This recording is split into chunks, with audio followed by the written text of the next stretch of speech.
integration by parts. So what we're doing is we're integrating the product of two functions of x. Now when we differentiated the product of two functions of x, we had the product rule for differentiation. So I'm going to start with that here. I'm going to make this red term the subject, like this.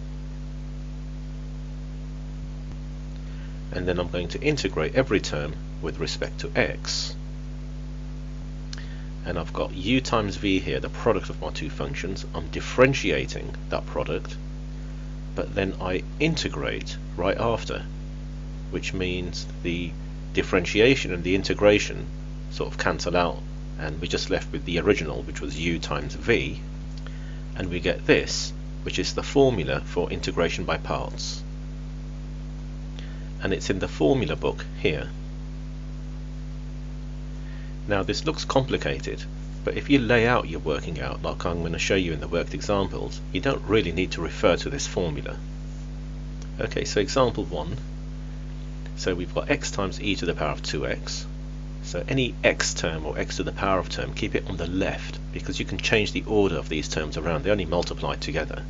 So u in the formula is the x, so u equals x. This dv by dx, this little derivative here, represents the e to the power of 2x. So if I color code this, this part is this, here it is, and this part, the dv by dx, represents the e to the power of 2x, and here that is. And we can see from the rest of the formula that we need a du by dx at some point, which means I need to differentiate here to get du by dx. This is a derivative, dv by dx, but I also need v at some point. So to get v, we need to integrate this side. So you always differentiate the left-hand side, you always integrate the right-hand side.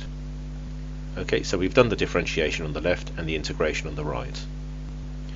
So the formula is telling me to multiply u and v, so that's u, that's v, so I need to start off by multiplying this way, so cross-multiply in this direction, then minus, then I need to multiply v with du by dx, which is these two need to be multiplied. Okay, so I'm going to need a minus the integral of, you multiply these two. So we get these terms. So this multiplied with this is here, and then minus the integral of, and then this multiplied by this is here, and there's the minus the integral of, that was in the formula. So this is telling you to integrate this part.